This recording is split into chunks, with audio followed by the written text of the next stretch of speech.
Жарқыраған қарбыз 5 бөлім. Ингөл бала кезінде ата-анасымен демалып жүрген уақытта байқаусызда суға батып кетеді. Сол уақытта суға батып кетіп бара жатып, ата-анасын және де ағасын көмекке шақырады. Бірақ олар естпейтін болғандықтан оны естпейді. Әрі қарай Ингөлдің суға батып кеткенін көрсетеді және де әкесінің оны құтқарып судан шығарып алған сәтін көрсетеді. Содан әкесімен сөйлесіп отқан сәтін көрсетеді. Ингөл әкесінен сұрайды: сен естпейсің ғой, менің батып бара жатқанымды қайдан білдің дейді. Сонда әкесі айтады: мен естпейтін шығармын, бірақ көре аламын дейді. Сосын ұлы: қалай сонда деп түсінбей сұрайды. Әкесі айтады: мен сөйлей алмасам да менің көретін үшінші көзім бар, оған дәлел мына менің шырамым дейді. Содан қазіргі сәт Ингөлдің әкесінің әлі шырам пайда болмаған ғой деп ойлап жатқан сәтін көрсетеді және де ол әкесіне айтады: бұдан былай ешқайда барма, байқап жүр, енді мен сенің қасында әрқашанда жүретін боламын және сені қорғаймын дейді. Ал әкесі болса бұны түсінбей оған қарсы болады және де ол Ингөлді басқалай түсініп қалып: өтінемін, керек емес, маған қыздар ұнайды деп қашып кетеді. Содан түнде Ингөлдің әкесінің апатқа қалай, қай уақытта, қай кезде түскенін түсінбей ойланып жатқан уақытта әкесі оны сезгендей жат ұйықта деп айтады. Ал Ингөл болса тұрып: мен саған ең күшті топ құрып беремін, сенің жастық шағың керемет өтуіне, жарқырауыңа көмектесемін, тек бір шартым бар дейді. Әкесі қандай шарт деп сұраса, Ингөл: тек бар болғаны 1 жыл мен қасымнан кетпе дейді. Оны естіген әкесі әже деп айқайлап шығып кетеді. Сонда Ингөл айтады: мен қалайда болсын оның тағдырын өзгертемін дейді. Солай ертеңгі күнді көрсетеді. Аэропортта Сегенді достары шығарып салып жатады. Сеген қоштасып кетіп бара жатып артына қарап біреуді күткендей болады. Содан ол пайда болмағасын кетіп қалады. Содан жасырынып тұрған әкесін көрсетеді. Ал Личан болса досымен: енді қайдан гитарист табам, маған Ингөл ұнамайды деп сөйлесіп отқан сәтте жігіттердің бір топ жүгіріп бара жатқанын көреді. Олардан қайда кетіп бара жатсыңдар деп біреуінен сұрағанда, топтағы гитаристің Ингөлмен жарыспақшы болғандығын айтады, соны көруге екендігін. Сосын олар солармен бірге еріп кетіп, Ингөл мен гитаристің екеуінің тартысын көреді. Яғни олар гитарада кім күшті ойнайды, кім лайықты деген сияқты сөзге келген болатын. Осылайша Ингөл өзінің керемет гитарист екендігін дәлелдейді. Оны көрген Личан мен оның досы өте қатты қуанып, барып құшақтап, керемет деп ризашылығын білдіреді және де Личан ағайдан топ құруға рұқсат алып, әрі қарай олар дайындыққа келген уақытта дайындық бөлмесінде жаңағы бұрынғы топтың жігіттері отырады. Содан олар Ингөлді топқа лайық, ал Личан лайық емес деп айтады. Личан: не істейін онда мен топқа лайық болу үшін дейді. Оған айтады: сен ән айтып гитарамен ойнап үйрен дейді. Содан Личанның әжесі Ингөлмен сөйлесіп отырған сәтін көрсетеді. Ол Личанның ата-ана махаббатынсыз өскенін, бұрында жақсы оқығандығын, содан кейін жаңа әжесіне көмектесу үшін жұмыс істеп оқуды тастап кеткендігін айтады. Ал әжесі болса оны колледжге түскендігін армандайтындығын айтады. Ал Ингөл болса әкесіне гитарада ойнауды да үйретемін, колледжге түсуге де көмектесемін деп әңгімелесіп отырған уақытын көрсетеді. Сонда Личан айтады: неге сен маған олай көмектескің келіп отырады деп сұрайды. Сонда Личан айтады: сен алдыңғы өміріңде мені талай рет құтқарғансың деп қолынан ұстайды. Оны түсінбей қалған Личан басқа ойда түсініп, одан қашпақшы болып екеуінің алысып жатқандығын көрсетеді. Сосын есікті сығалап тұрған достарын көреміз. Бұны байқаған әжесі: не істеп тұрсыңдар деп жанына келеді. Достары: міне қараңыз дейді. Тесіктен сығалап қараса, Личан кітап оқып отырған болады. Оны көрген әжесі қуаныштан көзіне жас алып қалады. Әрі қарай Чонаның Сеген жіберген хатын оқып отырған сәтін көрсетеді. Сеген болса оған: неге шығарып салуға келмегенсің, мен аман есен жеттім, соны айтайын деген едім, адресімді жазып қалдырамын, хабарласып тұрайық деп жазған болатын. Осылайша Чонаның кітапханада жүрген сәтін көрсетеді және де ол Личанды еске алып тұрған еді. Сол сәтте есіктен Личан кіріп келгендей болады, бірақ ол Ингөл еді. Осылай бір-бірін танымайтын олар үндемей өтіп кете барады. Сол уақытта Ингөл бірдеңе сезгенде артына бұрылып қарайды. Бірақ қыз үндемей шығып кетеді. Оны байқаған кітапханашы: не, бүгін есікке ары-бері кіріп шықпайсың ба дейді. Өткен жолғым үшін кешірім сұраймын, бүгін кітап сатып алуға келдім дейді Ингөл. Осылай дүкеннен шығып кетіп бара жатып, әкесінің досын кездестіреді. Содан екеуі автобуста келе жатып қыздардың әңгімесін естіп қалады. Олар топтағы Ингөлдің әдемі жігіт екендігін айтады және де Сегеннің Америкаға кетіп қалғандығын сөз етіп отырады. Оны естіген екеуінің түрлері бұзылып, не істейміз енді дегенде бір-біріне қарап қалғандығын көрсетеді. Содан екеуі ол туралы Личанға ештеңе айтпайтындай болып келіседі. Содан үйге келіп Личанның кітап оқып отырған сәтін көреді. Мен әженің тамағын сағындым деп досы кетіп қалады. Ал Ингөл болса әкесінің сабағын тексеріп, өте керемет деп мақтайды. Ал оны естіген әкесі, уәдемде тұрып сабағымды бәрін дұрыс жасадым, енді сен қашан гитараны үйретесің дейді. Осылайша бәрі бірге тамақтанып отырған сәтті көрсетеді. Әжесі Ингөлге көптеу тамақ салып ала ғой жей ғой дейді. Сол уақытта Личан оны қызғанып, мен сенің немеремін ғой, ол емес дейді.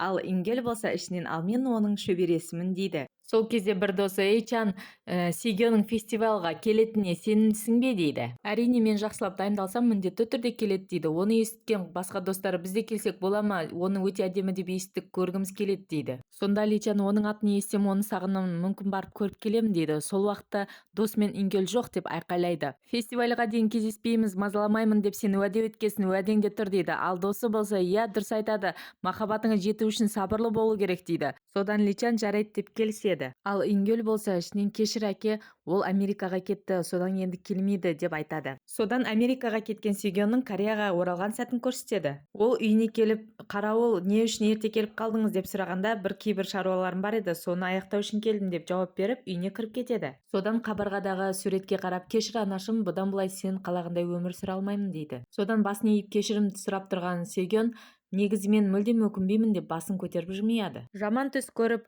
ұйқысынан шошынып оянған Ингөл қараса, жанында әкесі болмай шығады. Сосын ол әкесін іздеп сыртқа шығады. Әкесінің гитарада дұрыс ойнай алмай отқанын көріп, Ингөл келіп оған көмектеседі. Яғни алдымен настройкаларын, баптауларын жасап, сонан соң міне былай ойнау керек. Гитара деген бұл сенің барлық сезіміңді сезінеді. Сен қуансаң сенімен бірге қуанады, мұңайсаң мұңаяды деп айтады. Және де бұл біздің тілге ұқсайды деп сөйлеп қалады. Әкесі қандай тіл дейді? Сонда ишара тілі деп айтады. Міне керемет, әдемі салыстыру деп папасы мәз болып қалады. Сонда Ингөл, техника маңызды емес, маңыздысы шынайылық деп айтады. Егер сенің шынайылығың мен көңілің тыңдармандарға жетсе, одан асқан музыка жоқ деп айтады. Осылайша әкесі гитара тартып үйрене бастайды. Ертесіне таңғы аста тамақ жеп отырған уақытта әкесі мен баласының бірдей іс әрекет жасап отырғанын көріп, әжесі, сендер бір туысқан адам сияқтысыңдар деп таңғалады. Содан Личан Ингөлға жарты күндік жұмыс тауып қойғанын айтады. Ол рас па, керемет деп Ингөл қуанғаннан екеуі бір-біріне бес беріп қалады. Сосын Личан ол қолын қасындағы досының үстіне жағып, ұстап тұрып, мен сені жақсы көрем деп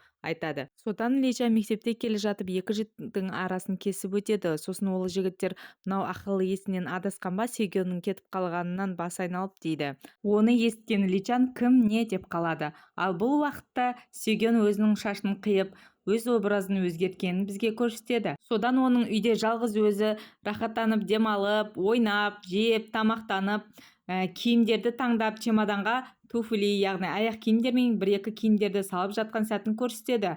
Ал бұл уақытта Ингөлдің гитаралар сатылатын дүкен жанында тұрғанын көреміз. Және де оның ішіндегі сатушы Ингөлді бері кел деп шақырады. Ингөл мен ба деп түсінбейді. Иә деп ол кісі айтқаннан кейін ішіне кіреді.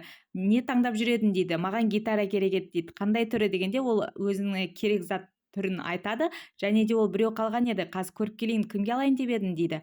Ол әкеме, біз әкем екеуміз бір топта ойнаймыз дейді. Сосын сатушы керемет екен деген кезде Ингөл айтады, бірақ мен оны сатып алатын қазір менің ақшам жоқ, мен жақында ғана жұмысқа тұрдым дейді. Жарайды, ештеңе етпейді деп қазір көріп келемін деп кеткен кезде Ингөл күтіп тұрған уақытта терезеден Сигёнды көріп қалады. Ал Сигённың чемоданға толтырып алып шыққан қымбат бағалы заттарды арзан бағаға сатып жатқан сәтін көрсетеді. Оны көрген Ингөл, сен мұнда не істеп отырсың? Сен Америкада болу керек емес пе едің? Сен қайтып келмеу керек едің дейді. Сонда Сигён, неге мен қайтып келмеуім керек едім? Саған кім айтты оны дейді. Оған бір себеп бар ма деп сұрайды. Сонда Ингөл жоқ дейді. Содан сен тез жүгіресің бе деп сұрайды. Сонда Ингөл, Кореяда дорамаларда солай деп айтса бірдеңе болады, жайма деп сұрайды. Сонда қыз айтады, қазір мұндағы заттарды андағы бір кафенің қасына кел, сол кезде сенімен сөйлесеміз дейді. Сосын жігіт айтады, неге олай деп айтып жатырсың дейді. Менің Америкада қайтып келгеннің себебін білгің келсе, менің айтқанымды тыңда деп қыз жүгіріп қашып кетеді. Ал жігіт болса оның заттарын жинап артынан қуып барады. Оның себебі рұқсат етілмеген жерде сауда жасап отырғаны еді. Личанның қолынан түк келмейді деп әңгімелесіп келе жатқан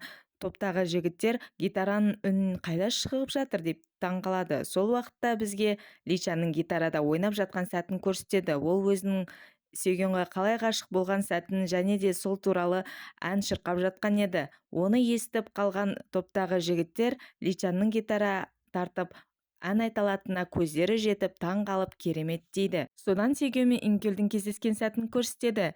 Ингөл не істеп жүрсің, сонымен айт дейді. Кореяға не үшін келдің дейді. Сол кезде Сеген жай ұшақпен ұшып келдім дейді.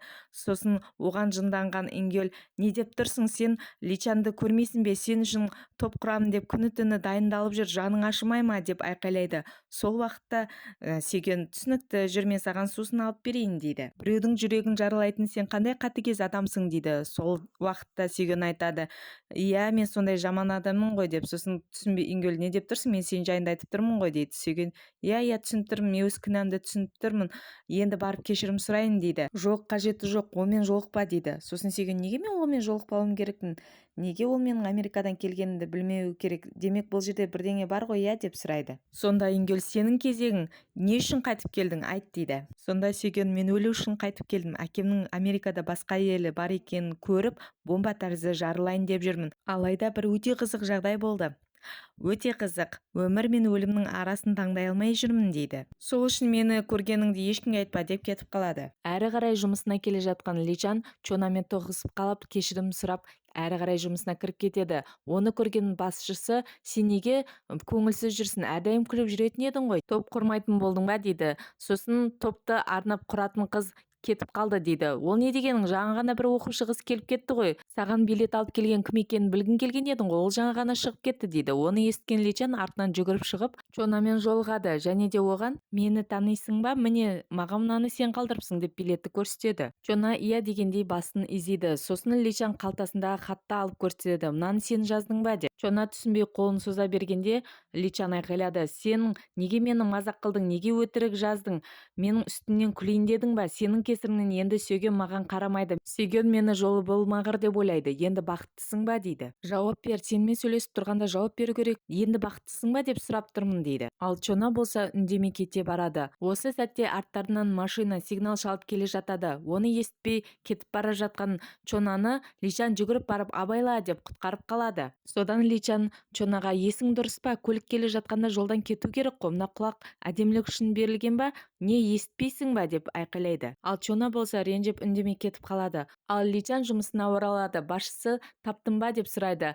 Личан болса, таптым, табудың да кездесудің де керегі жоқ еді дейді. Бастығы неге десе, сұрақ қойсам жауап бермейді, көмектессем рахмет айтпайды, айтқан сөзімді құлағына ілмейді дейді. Сонда бастығы, Личан, сен білмейтін бе едің, ол естімейді дейді. Содан Чонаның жылап отырған сәтін көрсетеді. Далада жаңбыр жауа бастайды. Өзінің қателік жасағанын білген Личан бастығынан сұранып сыртқа шығып келсем бола ма деп шығып бара жатқан уақытта оған келіп тұрған Сегенді көреді. Болған істерге түсінбей келе жатқан Ингөл, не болса да әкемді құтқаруым керек деп ойланып келе жатқан сәтін көрсетеді. Кішкентай кезінде әкесінен анамен қалай танысып кездестіңдер деп сұрағанда, әкесі, мен ым-ишара тілін үйренуге барғанда анаңа бір көргеннен ғашық болдым дейді. Оған не әсер етті, түрі ме деп сұрайды.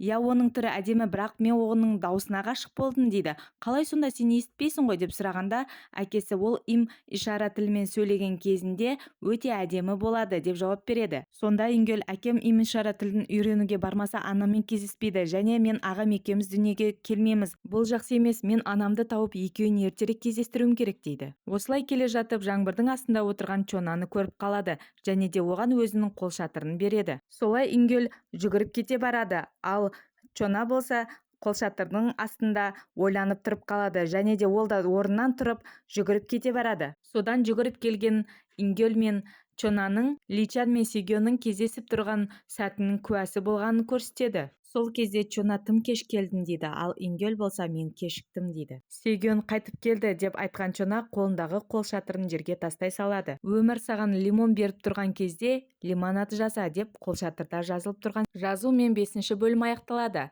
Каналға тіркеліп лайк басуды ұмытпаңыздар. Келесі кездескенше.